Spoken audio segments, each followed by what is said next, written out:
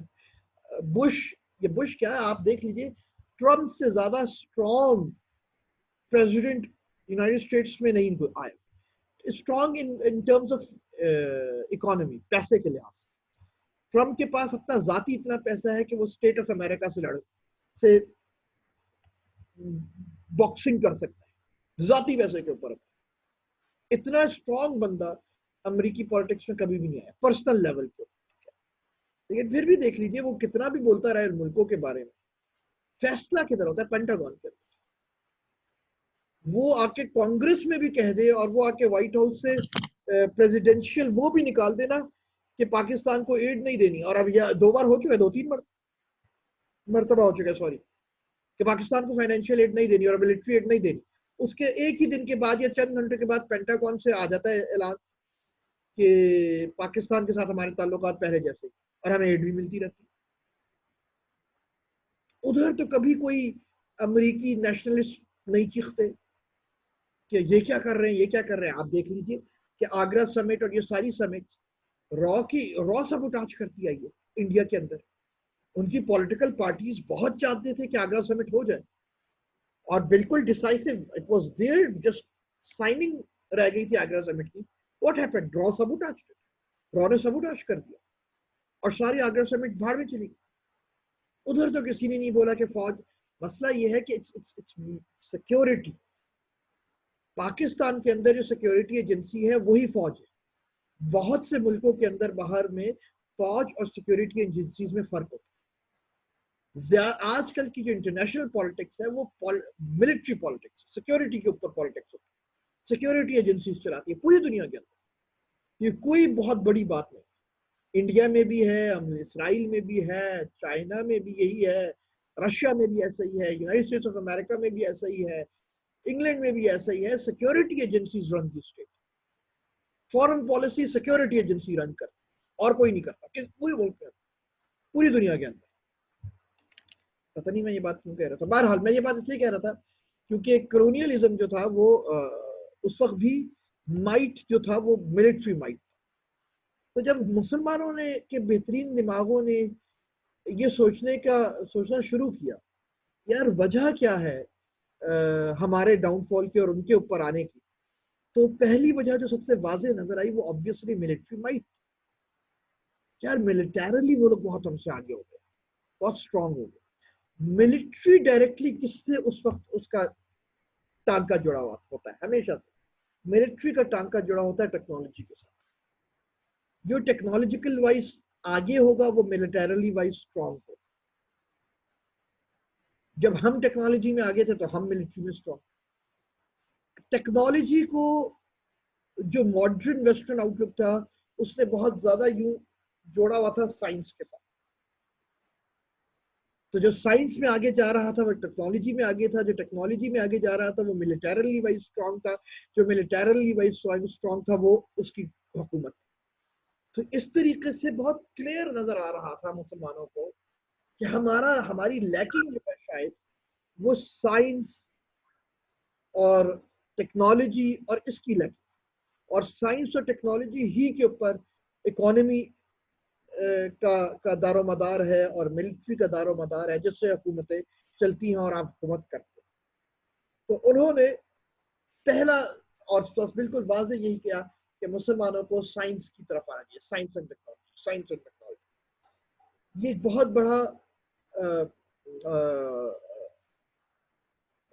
بہت بڑا گروہ تھا مسلمانوں کا جو یہ سمجھتا۔ اچھا مزے کی بات میں آپ کو ایک بتاؤں بڑی زبردست،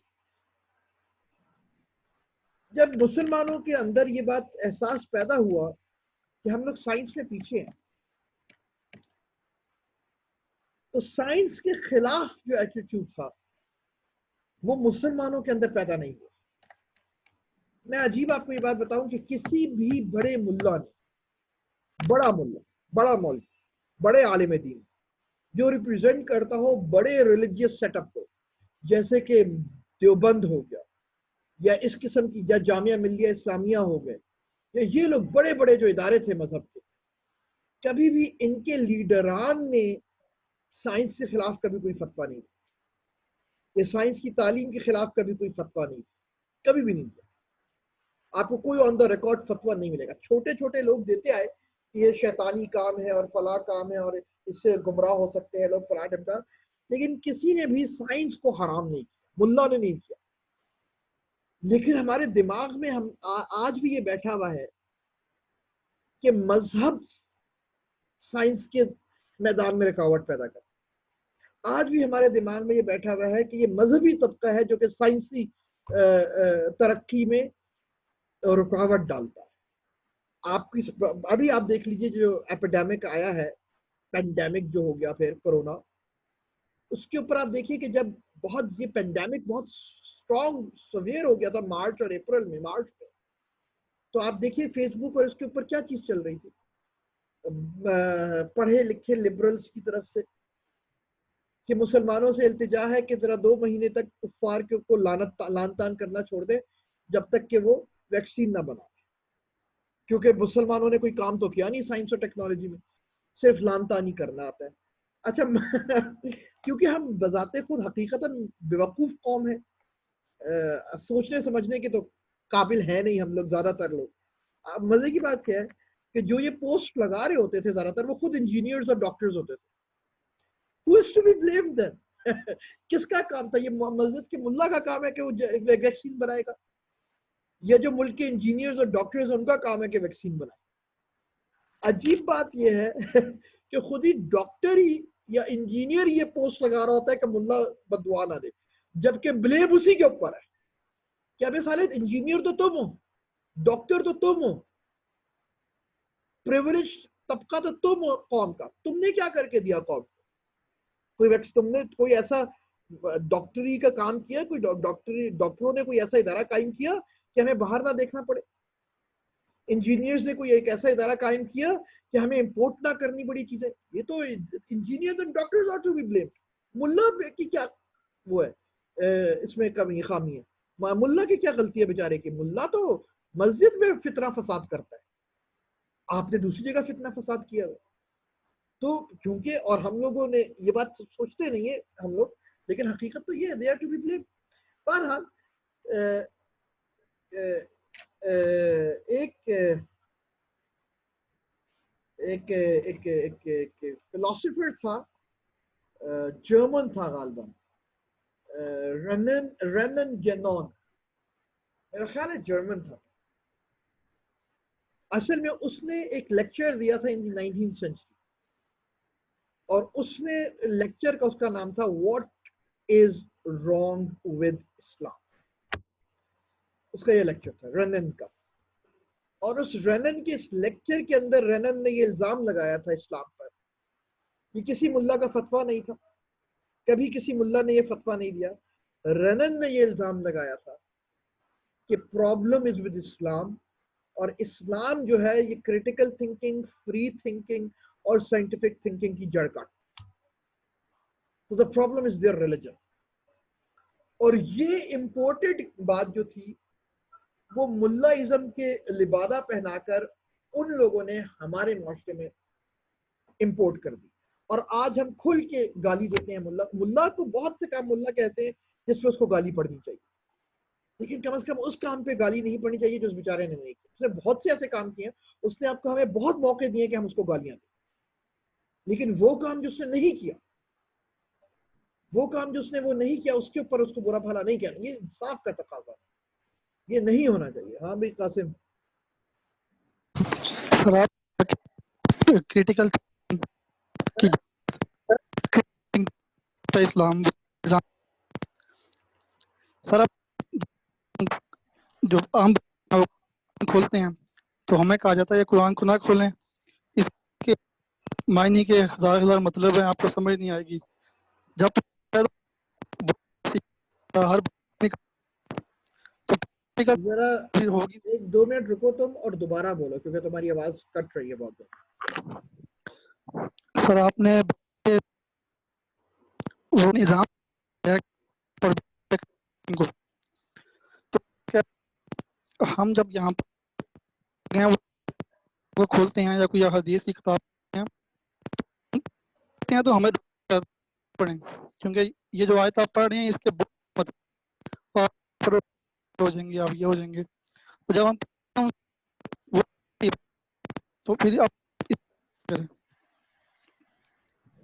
ہاں دیکھیے، میں یہ تو کہیں نہیں رہا کہ ملا کی کوئی غلطی نہیں، یہ غلط بات ہے. قرآن اور حدیث اگر آپ پڑھنا کوئی بندہ چاہے، دیکھیے پہلی بات یہ ہے کہ ہماری جو قوم ہے، ہم لوگوں کی جو قوم ہے نا، ہمیں اصل میں پڑھنے کا سلیقہ نہیں سکھایا گیا.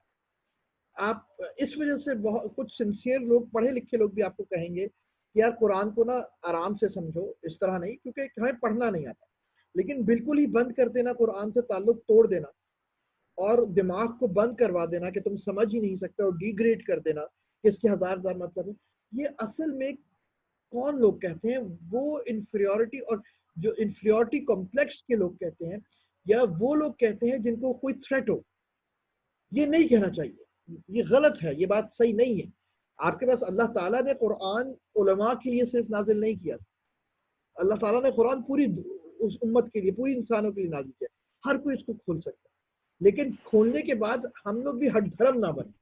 اگر ایک چیز ہمیں صحیح غلط سمجھ آئی ہے اور کوئی ہماری اس کی تصحیح کر رہا ہے، تو اس کو سمجھ جائے کہ ہاں بھائی یہ مطلب اس طرح نہیں، اس طرح سمجھ آ گئی بات. لیکن دیکھیے یہ بات آپ کی بات سمجھیے کہ ملا بیچارہ کیوں روکتے آپ؟ کیونکہ اگر آپ نے پڑھنا شروع کر دیا خدا نہ خواستہ، اور آپ نے یہ کام کرنا شروع کر دیا، تو ملا کا کام، یار ملا کی تو دکان بند ہو گئی نا. آپ یہ بات دیکھیے کہ مفتی مجھے بہت پسند ہے، وہ مفتی منیب الرحمان پرسنلی، مجھے ان سے کچھ وہ نہیں ہے. لوگ ان بیچاروں کو بہت برا بھلا کہتے ہیں، انتہائی نرم آرام سے بولنے والے بڑے صحیح بندے ہیں مفتی منیب الرحمان. لیکن I was shocked and amazed at the same time کہ جب ان سے آ کر کچھ ٹی وی چینلز نے کہا کہ آپ ہمیں سمجھائیے کہ آپ نے یہ موقف کیوں اپنایا ہے، تو انہوں نے بلنٹلی کہا کہ میں جواب نہیں دوں گا کسی بات کا، میں مناظرہ نہیں کرنے آیا یہاں پر، میری بات سنیے اور بس، اور کوئی سوال نہیں ہوگا مجھ سے. یہ ایٹیٹیوڈ از رانگ. کیوں نہیں سوال ہوگا ان سے کوئی اگر وہ فتویٰ دیں گے؟ اپنے آپ کو سوال سے اوپر رکھنا از رانگ. کیوں؟ کیونکہ ان کو وہ خوف ہے بیچارے ان لوگوں کو کہ اگر آپ لوگوں نے پڑھنا شروع کر دیا تو ان کی دکانیں ختم ہو جائیں گی، وہ پھر گمراہ اور بہکائیں گے کس کو، وہ آپس میں لڑائیں گے کس کو. اگر آپ نہیں لڑیں گے تو پھر تو بڑا مسئلہ ہو جائے گا نا، یا پھر تو امت متحد ہو جائے گی. سمجھ آئی بات؟ ہاں بھائی سیف اللہ. سر میں یہ کہنا چاہ رہا تھا کہ فار ایگزامپل چلیں ٹھیک ہے، ہم سر اگر ملا کی بات کو دیکھا جائے، سیف اللہ بول لے، پھر احمد بول لینا. سر فار ایگزامپل اگر چلیں یہ بات مان لی جائے کہ قرآن مجید سب کے لیے نازل ہوا ہے، اور ہم جو ہے وہ پڑھنا شروع کر دیں حدیث کی کتابوں کو، اور قرآن مجید کو سمجھنا شروع کر دیں. میں نے قرآن مجید کا، میں نے حدیث نہیں کہا. چلیں سر قرآن مجید کو لے لیں، ہم قرآن مجید کو کھول لیتے ہیں، اس کو سمجھنا شروع کر دیتے ہیں، اور ہم ایزیوم کرتے ہیں کہ ہم جس ریفرنس ٹو کانٹیکسٹ میں وہ نازل ہوا، ہم اسی کو ایک ایک آیت کو اس طرح دیکھ کے سمجھنا شروع کر دیتے ہیں. لیکن ہم یہ بھی ایک طرف دیکھتے ہیں کہ اس طرح کرنے سے بھی بہت سارے ایکسٹریمسٹ گروپ پیدا ہو گئے ہیں دنیا میں. بالکل ہوئے ہیں. میں ایک آپ ایک سے آیت کو کھول کے بالکل ایک ایک آیت کو کھول کے بہت بڑے گروپس پیدا ہو گئے ہیں بالکل ایکسٹریمسٹ میں، ایسا ہی ہے، جو کہ مڈل ایسٹ میں آپریٹ کر رہے ہیں. بالکل صحیح کہا آپ نے. آپ دیکھیے کہ کیا نام ہے اس پر، پہلے لڑکے قاسم نے کیا تھا نا سوال پہلا، شاید پہلی بات قاسم نے ایک ایکسٹریم کی بات کی ہے، آپ نے دوسری ایکسٹریم کی بات کی. میں نے قاسم کا جواب دیتے ہوئے پہلی بات یہ کہی تھی کہ پرابلم قرآن کھولنے یا نہ کھولنے کا نہیں، پرابلم پڑھنے کا ہے. ہمیں پڑھنا نہیں آتا کسی بھی چیز کو، قرآن ہو یا کوئی کتاب ہو، ہمیں پڑھنا نہیں سکھایا گیا. سمجھ آگے بات؟ آپ اس نے ایک ایکسٹریم کی بات کی کہ یار لوگ گمراہ ہو جائیں گے تو قرآن ہی بند کر دو. آپ نے کہا کہ ہاں بالکل، اگر میں عقل بند کر کے قرآن کو پڑھوں گا اور میں یہ کہوں گا کہ جو میں ہی عقل کل ہوں اور جو میں نے قرآن سے سمجھا ہے وہ اتنا ہی آتھینٹک ہے جتنا ابو حنیفہ یا امام مالک یا امام شافعی یا امام احمد کا قول ہے، اور میں ہی عقل کل ہوں اور میری ہی عقل کل کے اوپر قرآن کی ساری فہم ختم ہو، تو یہ دوسرا ایکسٹریم ہے. اور یہ ہوا ہے جو آپ کہہ رہے ہیں، 100% ہوا ہے. یہ وجہ کیا ہے یار؟ یہ وجہ یہی ہے کہ پڑھنا نہیں سکھایا. آپ کو قرآن کھلایا جائے قرآن سے آپ کا تعلق پیدا کیا جائے اور پھر آپ کے اندر یہ سکھایا جائے کہ بھائی عین ممکن ہے کہ آپ غلط بھی سمجھ جائیں، اور اگر کہیں غلطی ہو اور اسپیشلسٹ آپ کو سمجھائیں تو انا بیچ میں نہیں آنی چاہیے. اور اسپیشلسٹ کون ہے؟ اسکالر جی. بالکل اسی طریقے سے کہ اگر میرے سر میں درد ہوتا ہے، میرا جسم ٹوٹتا ہے، تو میں کیا کرتا ہوں؟ آسان طریقہ ہے، آسان طریقہ یہ ہے 2 پیراڈول کھاؤ اور آرام آ جائے گا. اور یہ ہوتا ہے کہ نہیں ہوتا؟ بہت سی بار ہوتی ہے آپ 2 پیراڈول کھاتے ہیں اور آپ ٹھیک ہو جاتے ہیں. لیکن اگر میں نے 2 پیراڈول کھائیں اور میرا بخار نہیں ٹوٹا، میں نے اگلے دن پھر کھائی 8 گھنٹے کے بعد پھر پیراڈول کھائی، پھر بخار نہیں ٹوٹا، پھر میں نے 8 گھنٹے کے بعد کھائی، پھر بخار نہیں ٹوٹا اور میری طبیعت اور خراب ہو رہی ہے. اب میں کیا کروں گا؟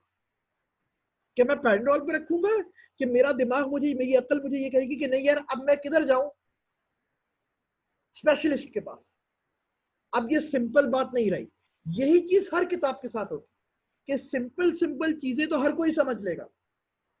جب آپ کو یہ لگے کہ یار یہ والی جو سمجھ ہے یہ تو بہت سے جو میری معاشرے میں سوچ ہے یا اسکالرز کی سوچ مجھے پتا چل رہی ہے اس سے کانٹراڈکٹری ہے، تو پھر آپ کو سمجھنا چاہیے کہ یار اب مجھے اسپیشلسٹ کے پاس جا کر اس کانٹراڈکشن کو ختم کرنا ہے. بالکل اسی طریقے سے جس طریقے سے کوئی بھی عام بندہ سمپل سر کے درد کے لیے 1200 یا 1500 روپے جا کے فزیشین کی فیس نہیں بھرتا. کبھی آپ نے کسی کو جاتے ہوئے دیکھا ہے کہ وہ 2000 روپے دیکھ کر پیراڈول کی گولی لے کر آ رہا ہو ڈاکٹر سے؟ وہ پاگل ہوتا ہے. ایسا ہی ہے نا، آپ 2000 روپے کی فیس کیوں بھرتے ہیں اسپیشلسٹ کی؟ جب بیماری زیادہ ہوتی ہے تھوڑی سی، جب پیراڈول کھانے سے بات آگے بڑھ گئی ہوتی ہے. بالکل اسی طرح دین ہے. دین میں چند چیزیں بالکل واضح ہیں، وہ میں آپ ٹھیلے والا، دکان والا، دہی والا، پھل والا ہر کوئی آرام سے سمجھ لے گا. چند چیزیں ہیں جو اتنی آسانی سے نہیں سمجھی جائے گی. اگر ادھر میں اپنی انا لے آؤں اور ہٹ دھرم بن جاؤں اور میں کہوں کہ نہیں میں ہی عقل کل ہوں، تب مسائل پیدا ہوں گے جو آپ نے جس کی طرف اشارہ. لیکن اگر میں ان بیسک چیزوں کو بھی سمجھنے سے امت کو یا قوم کو روک دوں تو میں تو گدھا بنا دوں گا ان کو، جس کی طرف قاسم نے اشارہ کیا. سر لیکن مسئلہ سارا ہے کہ اسپیشلسٹ بھی پارشلٹی دکھاتے ہیں. اسپیشلسٹ مطلب وہ اپنی پارشلٹی دکھاتے ہیں، اپنی اوپینین روکنے کی کوشش کرتے ہیں آپ پہ. مسئلہ بھی سارا یہاں پہ آ جاتا ہے. یہ میں ایڈ کروں گا ایک چیز. تو ہے یہ پرابلم ہے، اس کو ڈیل کرنا پڑے گا. یہ بات بالکل آپ ٹھیک کہہ رہے ہیں. یہ پرابلمز ہیں جو کہ ہمیں ڈیل کرنی پڑیں گی، اور یہ پرابلمز کو ہم سمجھیں گے تو یہ ٹھیک ہوگی نا. دیکھیے کسی بھی مسئلے کو یا کسی بھی ایشو کو سالو کرنے کی پہلا سٹیپ کیا ہوتا ہے کہ you recognise and you accept کہ دیر از اے پرابلم. اگر میں یہ ایکسپٹ ہی نہ کروں کہ میرے میں پرابلم ہے یا کوئی پرابلم موجود ہے سوسائٹی میں، تو کبھی بھی وہ پرابلم ختم نہیں ہوگی. پہلا سٹیپ ہوتا ہے کہ آپ ریئلائز کریں کہ ہاں یار there is a problem and yes this is a problem. کہ ہمارے یہاں سیکٹیرینزم اتنا زیادہ ہو چکا ہے کہ میں اسپیشلسٹ کے پاس بھی جاتے ہوئے ڈرتا ہوں، گھبراتا ہوں. تو مجھے اپنے آپ کو سر اس میں اسمارٹ بنانا پڑے گا کہ میں جو ڈفرینٹ سیکٹیرینز، ڈفرینٹ اسپیشلسٹ ملے ہوئے ہیں، میں اپنے آپ کو اتنا اسمارٹ بنا لوں کسی طریقے سے کہ I can guide my self through them, کہ میں اس کو بھی سنوں، اس کو بھی سنوں، اور خود کوشش ڈیڈیوس کروں کہ کچھ بیچ کی راہ صحیح نہ نکال پاؤں. بات سمجھ آ رہی ہے کہ نہیں آ رہی؟ Now I have to smart. I have to act smart کیونکہ the disease is severe.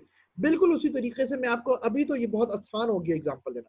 ابھی ہماری سچویشن پینڈیمک کی جو ہے، کرونا والی، آپ کو کیا لگتا ہے؟ آپ نے خود دیکھ رہے ہیں نا ملک کو، حکومت لاک ڈاؤن کرے. ہمیں سب کو پتا ہے کہ لاک ڈاؤن امپورٹنٹ ہے. حکومت لاک ڈاؤن کرتی ہے اور عوام نہیں مانتی، تو کیا حکومت کچھ کر سکتی ہے؟ کچھ نہیں کر سکتی. حکومت has to do its work. اس کا یہ مطلب نہیں ہے کہ حکومت کو کام نہیں کرنا. حکومت کو اپنا فرض پورا کرنا ہے، اینڈ عوام has to be clever as well, responsible as well, because this is not any matlab normal situation. It's a pandemic is not normal. تو اس abnormal situation کے اندر حکومت کے ساتھ ساتھ عوام کو بھی کلیور ہونا ہے، عوام کو بھی responsible ہونا ہے. بات سمجھ آ رہی ہے کہ نہیں؟ ایک بندہ بھی اپنا کام پورا نہیں کرے گا، حکومت کام نہیں پورا کرے گی تو عوام ہلاک ہوگی.